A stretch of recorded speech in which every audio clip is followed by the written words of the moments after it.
Bonjour, bienvenue dans un nouvel épisode d'Agua de Luz. On est reparti sur un épisode de talk à base de réflexion existentielle comme j'aime beaucoup, vous commencez peut-être à me connaître. Aujourd'hui je vais parler d'un sujet qui concerne tout le monde, ou en tout cas presque tout le monde, c'est la sexualité. Et je vais surtout ici faire le parallèle entre la sexualité et la spiritualité. Et en profiter aussi pour faire le lien avec ce fameux éveil de la Kundalini. Peut-être que vous avez déjà entendu parler de cette fameuse énergie de Kundalini, en tout cas profondément reliée à l'énergie sexuelle, et aux polarités dites féminines et masculines. On entend souvent le yin, le yang. Je vais apporter mon regard sur le sujet. Au début, j'avais pas forcément super bien interprété la chose. Voilà, donc je vais en profiter pour étoffer un petit peu ma réflexion ici, et tout simplement transmettre ce qu'on m'a moi-même transmis et ce qui a résonné, mais aussi partager mon expérience sur tout ça, à la fois sur la sexualité, mais aussi sur l'éveil de la Kundalini, comment je le vis, comment je l'ai vécu, et qu'est-ce que je retiens au quotidien, en tout cas, qu'est-ce que ça a changé dans ma vie. Commençons d'abord par le thème de la sexualité, en tout cas comment je vais l'aborder. C'est-à-dire que la sexualité, le lien avec la spiritualité, j'ai commencé à le faire il y a peut-être, franchement j'ai aucune idée, ça fait bien 3 4 ans, où j'ai commencé en tout cas à m'y intéresser de plus près. Il y a un super ouvrage, le livre de Mallory Malmasson, Foufoune Cosmique, j'adore comment elle a appelé son livre en plus, où elle parle de pas mal de sujets, et notamment le sujet de la sexualité sacrée dans tous les sens du terme. Elle parle de l'abstinence, mais aussi de l'endométriose, de, de tout ce qui... de aussi certaines mémoires collectives reliées aux femmes, mais aussi aux hommes. Donc j'avais trouvé le livre quand même comme une belle porte vers une sexualité plus consciente. En tout cas, il y avait des pistes de réflexion qui étaient super intéressantes que j'avais adorées. Et sinon, en d'autres mots, qu'est-ce que c'est la sexualité sacrée? En tout cas, moi, je vais vous dire simplement comment moi je la définis, et je pense qu'elle peut différer d'une personne à l'autre, et ce que je vais délivrer, c'est pas une vérité. Et je tiens surtout à préciser avant que chacun est libre de disposer de son corps, de vivre sa sexualité comme il l'entend. C'est-à-dire que si toutefois c'est un sujet sur lequel vous avez envie de creuser, peut-être éventuellement de changer de regard, ou tout simplement voilà, simplement par curiosité. Sachez qu'il n'y a pas d'injonction dans ce que je vais dire, je parle simplement de mon prisme, de mon expérience, mais le monde ne tourne pas autour de ma réalité. Et j'aimerais bien que plus de personnes pensent comme ça. Parce que, en fait, moi, comment je vis ma sexualité, ça veut pas dire que le monde entier doit vivre sa sexualité de la même façon. Donc voilà, le monde ne tourne pas autour de moi, et je pense que c'est valable pour tout le monde. Ce que je vous partage n'est que ma réalité. Chacun a une réalité qui est propre à la sienne, et c'est très bien. Parenthèse refermée, qu'est-ce que c'est pour moi la sexualité sacrée? C'est simplement une sexualité qui est consciente. Déjà, avoir conscience avec qui, quel partenaire je m'adonne à cet acte, c'est-à-dire qui je fais rentrer à l'intérieur de moi. Je pense pas que ce soit anodin de faire rentrer quelqu'un à l'intérieur de soi au sens littéral, ou de rentrer dans quelqu'un au sens littéral. Donc je suis pas sûre qu'on puisse banaliser la chose, même si aujourd'hui j'ai l'impression que la société a énormément banalisé la sexualité, et qu'il y a aussi beaucoup de mémoires collectives qui sont engrammées comme des implants énergétiques, notamment avec le porno en fait, comment ça est venu implanter notre sexualité, comment c'est venu surtout créer un environnement qui n'est pas forcément sécurisant. En tout cas, moi, c'est comme ça que je le vis. Je vois pas comment un homme qui base sa sexualité sur le porno. Alors, je parle des hommes, il y a aussi des femmes qui regardent du porno, mais en tout cas, c'est quand même quelque chose qui est très souvent, en tout cas, de ce que j'ai pu observer, plus masculin. Je vois pas comment, en fait, un homme peut créer un cadre sécurisant pour une femme ou un partenaire d'un autre sexe, si sa sexualité est basée sur la pornographie. J'ai un peu de mal à concevoir ça. Je vois, moi, la pornographie comme un implant qui vient s'implanter et parasiter nos consciences, en tout cas. J'entends qu'il y a plusieurs types, apparemment, de contenu pornographique, hein. C'est pas forcément toujours aussi dégradant que qu'on peut l'imaginer. Mais dans tous les cas, c'est pas quelque chose dans lequel je vais retrouver beaucoup de conscience et de sacré. Enfin voilà, je suis pas une grande consommatrice, en tout cas je ne suis pas une consommatrice du tout même, mais voilà, je ne juge pas les personnes qui en consomment. Je dis juste que voilà, moi c'est pas comme ça que je vois les choses et c'est pas un domaine qui m'a déjà attirée pour le coup. Mais pour autant, ça veut pas dire que ma vie est dénuée de sexualité. C'est pas parce que j'ai jamais consommé ce type de contenu, bien au contraire que ma vie est dénuée de sexualité, ni que j'ai un problème en particulier avec ça. Je disais, une sexualité consciente, c'est d'avoir conscience avec qui on fait. Parce que finalement, il y a une transmission énergétique assez importante pendant l'acte. Et même si ça peut paraître ésotérique, moi je trouve pas que ça l'est tant que ça. On a quand même deux corps qui rentrent l'un dans l'autre. Donc finalement, on échange déjà sur un plan physique des fluides. Donc évidemment que ça vient créer une espèce de fusion. C'est même pas une espèce, ça crée une fusion au sens littéral entre deux personnes, peu importe le genre. Qu'est-ce qui se passe d'un point de vue énergétique spirituel, selon moi, selon mon prisme, selon mon regard? Encore, j'ai pas la science infuse, ni la vérité surtout.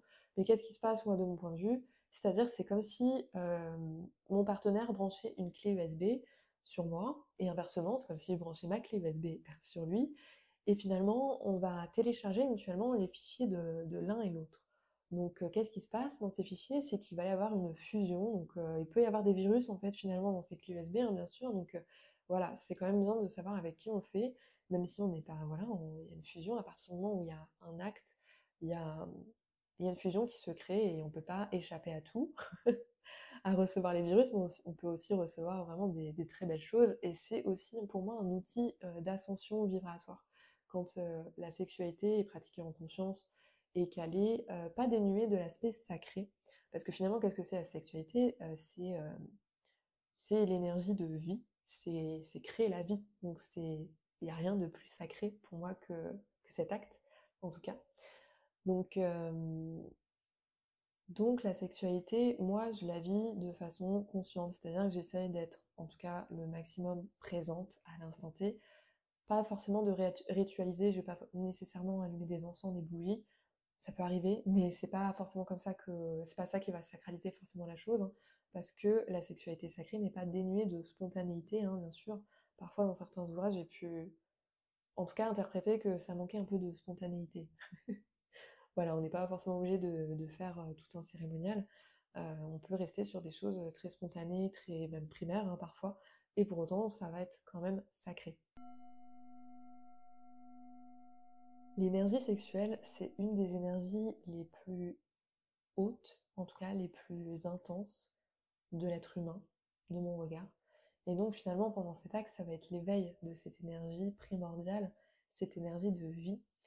Et finalement, selon comment on pratique l'acte, comme on a quand même une sexualité de manière collective, en tout cas une vision de la sexualité qui peut être vachement implantée, parasitée, selon les énergies qu'on va inviter dans cet espace, ça peut être tout à fait des énergies lumineuses, voilà, des énergies sympas, comme des parasites, voilà, des énergies beaucoup plus basses en vibration, et voilà, selon depuis quel espace on pratique, ça va pas être les mêmes énergies qui seront invitées. La sexualité peut être donc un outil d'involution en fonction des énergies qu'on invite dans cet espace, ou alors un outil d'ascension en fonction de dans quel état d'esprit, dans quel niveau de conscience on se trouve au moment de passer à l'acte. Évidemment, il faut trouver un juste milieu entre tout simplement vivre les choses avec spontanéité, sans forcément tout analyser. C'est un peu le piège de la spiritualité, c'est-à-dire qu'on va parfois ressentir de la culpabilité vis-à-vis de peut-être certains désirs, etc., ou de certaines émotions, qu'elles soient positives ou négatives. Le but, c'est pas ici de venir se rajouter un nouveau piège, comme le même piège que la religion peut parfois tendre, celui d'être un saint.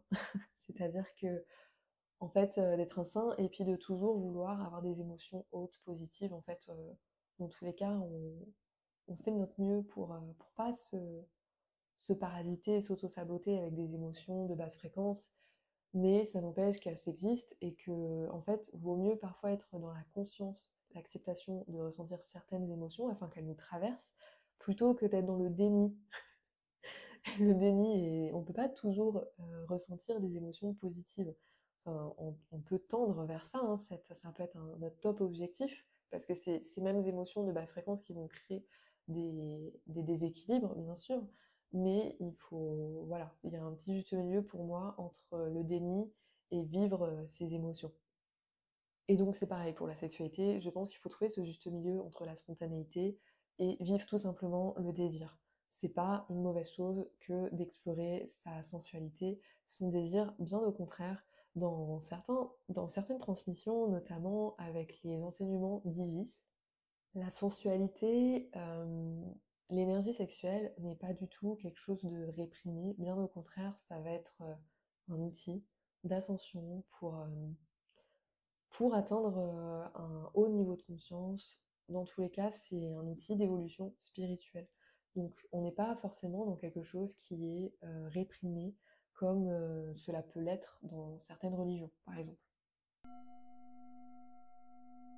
Les enseignements d'Isis, de mon côté, moi, ils m'ont apporté beaucoup d'harmonie, d'équilibre en fait entre ces fameuses polarités, entre ma polarité dite féminine et masculine, et aussi sur ma sensualité, sur mon énergie, tout simplement féminine. Ça m'a apporté énormément d'encouragement, de soutien sur ce cheminement de la libération de ma puissance féminine. Isis, la déesse Isis, est parfois vue comme une initiatrice sexuelle, à l'origine finalement de l'éveil de cette Kundalini à travers la sexualité. Pour en revenir à l'énergie sexuelle, c'est quoi? Finalement, ce serait l'énergie lovée dans le bassin, et cette même énergie, on peut la mettre au service de plusieurs choses, c'est notre énergie vitale, donc on peut la mettre au service d'une sexualité consciente ou inconsciente, hein, on fait ce qu'on veut, ou au service de projets, ou les deux. L'un n'empêche pas l'autre. On peut aussi être dans une vision abondante de la chose sans se dire que c'est un réservoir avec une fin. L'idéal, c'est de cultiver cette énergie au quotidien à travers tout simplement l'alimentation, hein, l'énergie vitale, mais aussi à travers ce qu'on consomme. Ça va être d'un point de vue alimentaire, mais les médias qu'on consomme, ce qu'on lit au quotidien, ce à quoi on est exposé, voilà. Donc cultiver son énergie vitale, son énergie sexuelle, c'est plus ou moins la même chose en tout cas pour moi. Cette énergie sexuelle, elle va être dispersée, consommée sous plusieurs façons selon le genre, homme ou femme. Alors là, c'est les transmissions que j'ai eues dans le tantra yoga et dans la philosophie du yoga en général, et notamment sur l'aspect énergétique. Cette force, cette énergie qu'on appelle aussi ojas, alors je sais pas si je le dis bien, mais on en parle beaucoup en Ayurveda. Pour les femmes, on va le perdre notamment à travers les menstruations. Donc l'idée, c'est de réguler notre flux pour perdre le moins de sang possible, en fait, pour perdre un minimum d'ojas, qui peut aussi être traduit comme rigueur, immunité. Voilà, c'est l'énergie vitale, la force, la puissance vitale. Les hommes, eux, vont perdre cette énergie à travers l'éjaculation.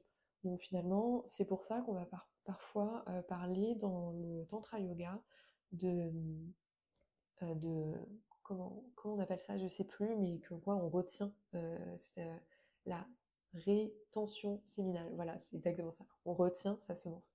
Pour en fait finalement, au lieu d'aller distribuer cette énergie de vie, cette force vitale vers l'extérieur, on va la contenir à l'intérieur pour la faire monter ensuite en soi et éveiller cette fameuse Kundalini. Voilà, ça existe. Les pratiques tantriques sont vues parfois pour ils utilisent, en tout cas le tantra yoga peut utiliser la sexualité comme un outil d'ascension en éveillant le désir et en retenant. En tout cas, c'est ce que j'en ai compris aujourd'hui, mais c'est un sujet qui est beaucoup plus vaste que ça, qui est beaucoup plus complexe en tout cas. Mais pour la faire courte, pour le dire assez grossièrement, c'est ça. Dans tous les cas, qu'on pratique l'abstinence, la rétention ou pas du tout, c'est en tout cas de mon regard assez pertinent d'ajouter simplement de la conscience sur cette énergie et de la mettre au service de nos projets, de ce qu'on souhaite réaliser. Certaines femmes utiliseraient leurs orgasmes aussi pour manifester certaines choses, parce que finalement, dans cet espace de conscience qui est haut, on peut, en tout cas, être un peu plus magnétique. Mais bon, voilà, c'est pas quelque chose que je fais non plus, mais peut-être que je devrais m'y mettre, hein. Parce que ça fait beaucoup d'informations, je trouve, pendant le rapport. En tout cas, j'ai pas trouvé, le moment opportun, personnellement. Mais voilà, il y a plein de façons de faire différentes et qui est propre à chacun. Et ça peut être assez intéressant, dans tous les cas, de juste conscientiser que cette énergie, elle est intense, elle est très haute et qu'on peut la mettre au service de plein de choses. Et voilà, on n'est pas obligé de la mettre forcément au service de sa sexualité, mais ça peut être un combo. On peut la mettre à la fois au service de sa sexualité, mais aussi de ses projets. Pour la faire courte, l'énergie vitale sexuelle est une énergie précieuse, même si elle peut être là en abondance, c'est intéressant de la cultiver pour cultiver son immunité, sa vitalité, tout simplement, son feu intérieur.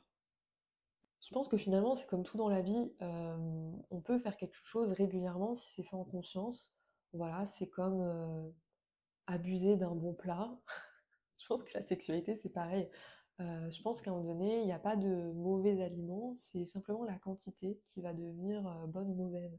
Donc je pense que l'excès n'est bon dans aucun domaine. Voilà, je pense que ça s'applique, il faut simplement laisser ses envies et les envies de son partenaire euh, se, voilà, suivre le flow aussi, tout simplement, sans se poser trop de questions. Je vais revenir maintenant sur les polarités dites féminines, masculines, l'énergie yin, par exemple dans le Tao, dans le taoïsme. On parle de l'énergie yin, qui est l'énergie dite féminine, réceptive, introspective, associée à l'élément eau, à la lune éventuellement, à la nuit, mais aussi à la douceur et à la passivité. Ici, quand on parle d'énergie féminine, on ne parle pas forcément d'un genre, on parle plutôt d'une énergie moins ou plus. Et quand je dis moins, ça ne veut pas forcément dire que c'est moins bien. C'est des termes qui sont assez neutres finalement. Les énergies yang, on dit que c'est une énergie qui est plus masculine, qui est active, expansive, qui est elle associée à la lumière du soleil, au feu, au jour du coup, à la force et au dynamisme. Pour la faire courte, moi je dirais que finalement, le yin, c'est tout ce qui est caché, c'est tout ce qui est lié au monde intérieur. Quand je dis la passivité, en fait, la passivité, elle est féconde. C'est-à-dire que, notamment dans le yin yoga, on parle de la non-action. La non-action n'est pas vaine. Pour le coup, la non-action est féconde. Et c'est dans le repos qu'on va créer. C'est ça l'énergie féminine. Le féminin reçoit. Le féminin est aussi représenté par un triangle inversé, notamment dans les traditions égyptiennes, les enseignements d'Isis. On a ce fameux triangle inversé qui descend du ciel et qui reçoit. L'énergie féminine reçoit. L'énergie masculine donne. L'énergie masculine, elle est représentée par un triangle normal vers le haut, qui pointe vers le haut. Finalement, ce triangle, il représente la structure, le corps physique, la matière. Et l'un ne va pas sans l'autre, d'une certaine façon. Finalement, par exemple, dans le cadre d'un projet, un projet lumineux qui va descendre du ciel vers notre chakra coronal, vers notre troisième œil, vers notre conscience, appelez ça comme vous voulez, il va descendre du ciel vers le bas. Et ensuite, finalement, c'est comment on va faire descendre ensuite dans la matière ce projet. Parce qu'il peut rester dans l'éther, finalement, ce projet, si on n'a pas suffisamment de structure, d'énergie yang masculine, et ce, qu'on soit un homme ou une femme, encore une fois, on peut rester dans des énergies qui sont très aériennes. On va avoir plein d'idées, mais comment on en accouche, littéralement? C'est ici que l'énergie masculine va intervenir pour venir fusionner. Finalement, la fusion de ces deux triangles, en tout cas c'est ce que le triangle d'Isis, le soin au triangle d'or d'Isis, moi, m'a apporté, c'est la fusion de ces deux énergies, de ces deux polarités. Finalement, c'est comme si j'étais séparée. Il y avait mon triangle masculin, ma structure, et mon triangle, le calice, le triangle féminin, inversé, qui était séparé. Finalement, le triangle d'or d'Isis, alors il y a d'autres voies initiatiques qui visent à harmoniser ces deux polarités, notamment l'éveil de la Kundalini, tout simplement, même si c'est pas si différent ici. On vient chercher à équilibrer ces deux énergies. Dans la médecine chinoise aussi, on cherche à équilibrer. Dans le Kung Fu, notamment le yin et le yang. On cherche à trouver ce fameux équilibre entre l'énergie dite féminine et l'énergie dite masculine. La fusion de ces deux triangles vont activer le corps de lumière, ce qui peut être aussi appelé Merkaba dans certaines traditions, le véhicule de lumière, ce qui va nous permettre, voilà, ça va être un outil d'ascension aussi, de nous donner de la force, une densité énergétique intéressante en fusionnant ces deux triangles. Ici, je parle juste de mon expérience, je pense que c'est propre à chacun et que toutes les initiations ne se valent pas. Je dis ça parce qu'en fait, ça fait 5 ans que j'ai été attirée par le triangle d'or d'Isis. Voilà, les enseignements égyptiens ont toujours fait partie de ma vie, de mesure où j'ai toujours été fascinée par ça et que j'ai toujours voué un culte à la déesse Isis. Donc voilà, allez savoir pourquoi, je ne sais pas. Mais c'était naturel, instinctif. Donc ça faisait 5 ans que j'étais attirée par les initiations, on en voit pas mal sur internet, mais franchement ça a jamais résonné pour moi. C'est un peu comme certaines initiations au Reiki, je trouvais elles ne se valaient vraiment pas toutes et que comme dans tous les domaines, hein, que ce soit dans les domaines très cartésiens terre à terre, mais dans le domaine spirituel il y a aussi des dérives et voilà, je sais pas, ça vibrait pas du tout jusqu'à ce que je trouve une professeure qui, qui en tout cas résonnait avec ma vibration et avec qui je me suis initiée parce que voilà, ça me paraissait juste et surtout quand je me questionnais face à son initiation, mon corps s'ouvrait tout simplement, se venait en expansion.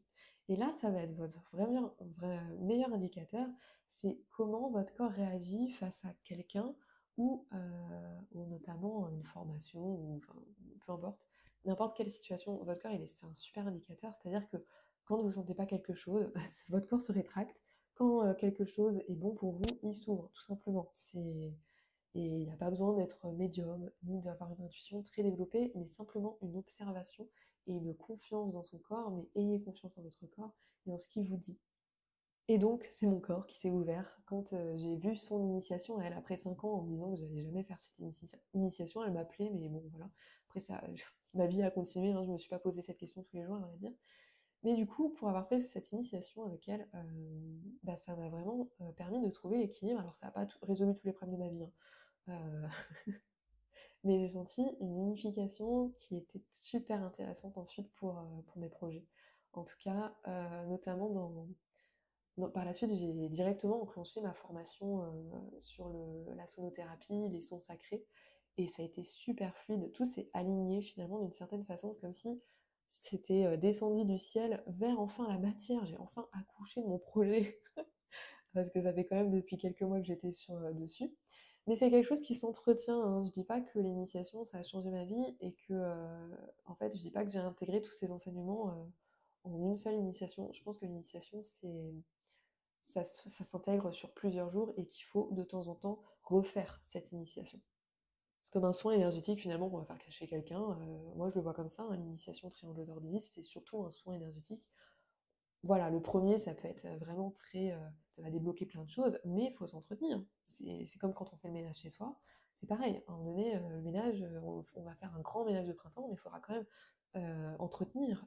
Sinon, la baraque va continuer de se salir et être dégueulasse. C'est exactement pareil avec son hygiène énergétique et avec ce type d'initiation, selon moi. Pareil avec les initiations au Reiki. Voilà, on s'initie, mais ça veut pas dire que... Alors oui, l'initiation est à faire qu'une fois, mais pour moi, ça s'entretient. Finalement, notre canal énergétique s'entretient pour que ce soit de plus en plus fluide, et plus on va continuer de cheminer, et plus ça le sera. Mais voilà, c'est comme une voiture. Enfin, je vais vous sortir toutes les métaphores qui existent. Je pense que vous avez compris l'idée. On a besoin d'entretien. Donc quelques mois après enfin je dirais non, mais assez rapidement, j'ai commencé à avoir les premiers prémices de mon éveil de Kundalini. Alors ça peut sembler être le Graal pour certains dans la sphère spirituelle. Si vous regardez certains reportages, ils vont décrire cette énergie comme... Il y en a qui vont la décrire comme maléfique, comme quoi on n'est pas capable de supporter cette énergie. Alors ça, je suis d'accord, c'est-à-dire qu'en fait, ça se prépare une montée de Kundalini. C'est une énergie qui est tellement puissante que finalement on peut ressentir certaines personnes ont eu des éveils spontanés de Kundalini et ils ont cru qu'ils allaient crever littéralement. Et ça m'étonne pas. Pour le coup, c'était une énergie qui est puissante. Et si le corps n'est pas préparé avec des exercices énergétiques ou tout simplement du sport hein, aussi, il faut une bonne structure. Le yoga prépare très bien, je trouve, à l'éveil de Kundalini d'un point de vue physique, parce qu'il augmente petit à petit la vibration à travers les postures, les exercices de respiration, le pranayama aussi, les pranavyayamas, les mantras. En fait, le yoga, en tout cas, moi, c'est la voie que j'ai trouvée. Le yoga, la bioénergie et le reiki, c'est ce qui m'a permis de monter graduellement en vibration pour en fait que mon éveil se fasse de façon graduelle et comme un escalier que je monte progressivement. Alors les prémices de mon éveil de Kundalini, ça a commencé, alors c'est souvent la nuit que ça m'arrive quand je dors. Une fois, ça m'a réveillée en pleine nuit où finalement c'est mon bassin qui s'est levé et j'ai senti cette énergie très puissante en fait dans mon bassin se retourner effectivement comme un serpent et venir monter. Alors sauf que cette énergie a trouvé un embouteillage au niveau de mon chakra du cœur. Voilà, il y avait quand même pas mal d'émotions, je pense, de cristalliser. Donc le serpent s'est levé pour aller jusqu'à mon chakra du cœur, puis il est redescendu. Je vais se dire, ah, c'est encore trop le bordel, je reviendrai plus tard. Donc ça a été ma première expérience, entre guillemets. Moi, je l'interpréterais comme étant mon éveil de Kundalini. Enfin, je me suis même pas posé de questions, c'était une évidence. Après, voilà, peut-être que c'était autre chose, hein, je dis pas. Mais pour moi, c'était évident que c'était ça. Ça s'est manifesté une autre fois, c'était en retraite de méditation, où là, j'ai senti une énergie pareille qui montait du bassin. Et cette fois-ci, elle est montée jusqu'au troisième œil. En fait, c'est une énergie qui est montée jusqu'entre mes deux, qui est partie de mon bassin, qui est montée jusqu'entre mes deux sourcils, et ça a éclaté. Alors là, celle-ci, elle était un peu violente, entre guillemets, de montée de Kundalini, parce que mon corps a fait un petit malaise, en fait. Il y a eu comme un petit malaise vagal. Alors, je sais pas si vous en avez déjà fait, mais je me suis sentie un peu, voilà, j'ai tourné l'œil, quoi. Ça a été assez intense, ma respiration est devenue assez haletante, etc. Donc ça a été un peu intense, je trouve, voilà, j'avais trouvé ça un peu violent, je m'étais dit, bon, enfin violent, je l'ai bien vécu, hein, ça va, hein, j'étais toujours en possession de mes moyens. Et puis, je veux dire, j'étais dans une salle de méditation, j'ai pas bronché, j'ai vécu ça dans mon coin, alors qu'il y avait, je méditais avec une cinquantaine de personnes, mais on était dans une retraite de méditation silencieuse, donc j'ai pas voulu faire de vagues, de drame. J'ai vécu ça toute seule dans mon coin et ça s'est très bien passé, mais sur le coup, ça a été un peu violent, cet éclatement entre les deux sourcils. Ça m'a fait un peu tourner l'œil. Donc là, j'ai mesuré un peu la puissance de cette énergie vitale. Et donc, je suis passée à autre chose, hein, bien sûr. Hein, voilà, super. Hein, mais je vais pas. Enfin, voilà, on peut faire des expériences spirituelles, ça veut pas dire qu'on est quelqu'un d'éveillé. On vit simplement des moments d'éveil. Euh, il se passait d'autres choses, mais disons que là, c'était un éveil complet, mais qui a été tellement furtif que voilà, j'en ai pas tiré des enseignements incroyables. Mais par contre, il s'est passé pas mal de choses après dans ma vie où je sentais que j'étais un peu plus magnétique, finalement. Je manifestais davantage les choses, enfin, c'était tout s'aligner. J'étais plus haute en vibration, donc forcément, j'attirais à moi des situations un peu plus sympas, un peu plus hautes, alignées avec ma fréquence. Le plus récent éveil que j'ai eu, c'est un éveil complet aussi. Alors là, il a été super long, pareil en pleine nuit. Ça m'a réveillée et là j'ai eu beaucoup de visions et j'ai senti en fait cette énergie monter mais par paliers et du coup c'était super doux, super agréable et sachant que j'ai une endométriose et donc beaucoup de douleurs dans le bassin, ça m'a fait énormément de bien finalement, c'est une énergie qui est vraiment curatrice.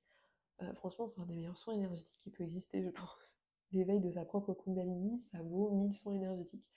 Enfin, je pense. Mais voilà, c'était un éveil qui était progressif avec énormément de vision, donc je vais pas donner tout le détail parce que voilà, je pense qu'on est sur quelque chose d'un domaine assez personnel, même si je vous en dis beaucoup sur ce podcast.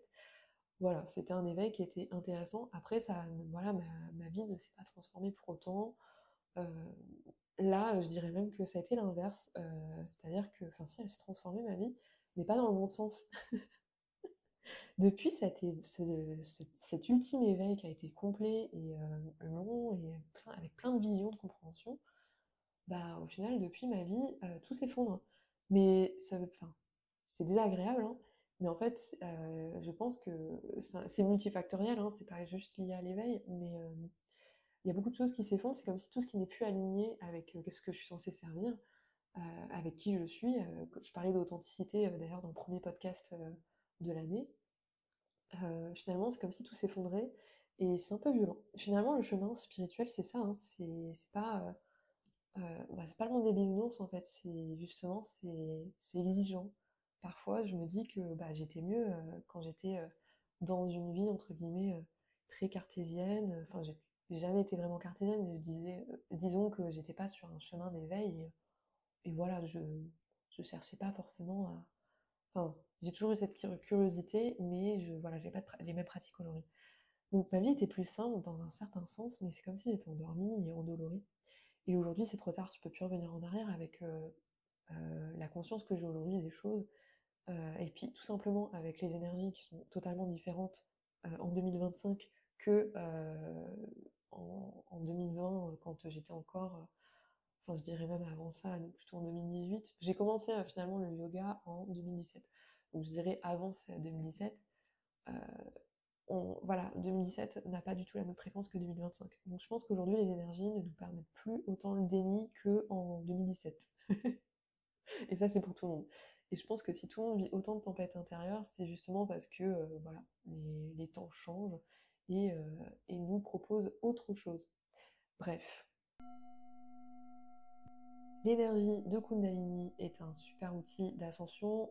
Encore faut-il que ce soit fait par étapes, ne pas vouloir tout griller, parce qu'effectivement, ça peut être aussi très mal vécu si c'est forcé. Après, il y en a qui ont des éveils spontanés sans forcer quoi que ce soit, ça arrive. Donc voilà. Voilà mon expérience. Alors, je vais pas vous dire comment éveiller votre Kundalini. Enfin, si ça vous intéresse, moi, la seule chose que je peux vous conseiller, c'est de commencer le yoga, par exemple. Le yoga, la respiration, juste déjà prendre soin de son corps, avoir une hygiène énergétique, et en fait, ça se viendra tout seul. Il y a des initiations hein, qui existent. En tout cas, moi, j'ai reçu mes initiations en bioénergie pour cet éveil de Kundalini, mais aussi avec le triangle d'or d'Isis. Donc voilà, après chacun son chemin, parce que ça c'est le mien, mais je pense pas qu'il correspond à tout le monde. Voilà, chacun sa route, mais c'est des outils.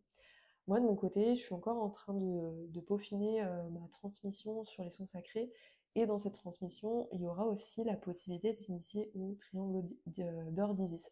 Donc je continue de peaufiner, de cheminer moi-même là-dessus, mais je vais bientôt le proposer. Je suis encore en réflexion sur le format, etc. Parce que j'ai vraiment envie que ce soit aligné pour le coup. Ça fait 5 ans que j'ai tortillé longtemps sur le sujet parce qu'il n'y a rien que je trouve aligné sur le sujet. Donc voilà, je continue de peaufiner un petit peu tout ça pour savoir quel format je vais proposer. Mais c'est quelque chose que je vais proposer prochainement. Voilà. Donc si vous voulez plus d'infos, bien sûr, vous pouvez me contacter. Aujourd'hui, c'est pas quelque chose que je propose officiellement. En tout cas, je suis encore en train de peaufiner.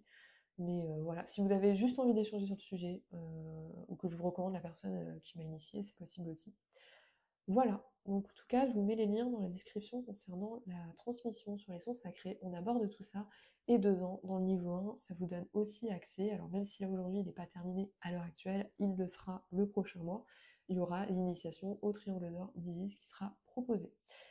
Voilà, j'espère que ça vous a plu, ou en tout cas que ça a fait émerger des réflexions chez vous. En tout cas, moi, c'était un plaisir de partager cet épisode. Il y a d'autres épisodes qui vont arriver, j'ai plein d'idées, franchement. Donc ça va arriver. N'hésitez pas à me dire dans les commentaires ce que vous en avez pensé, ou à revenir vers moi par message. Ça me fait vraiment plaisir parce que je sais que je parle pas pour rien, en fait, et que mes podcasts parlent à des gens. C'est super important, vos retours, ils me donnent beaucoup de force. Donc voilà. Je vous fais des bisous. Voilà, on en est là, on est proche quand même maintenant. Je vous fais des gros bisous et vous dis à bientôt.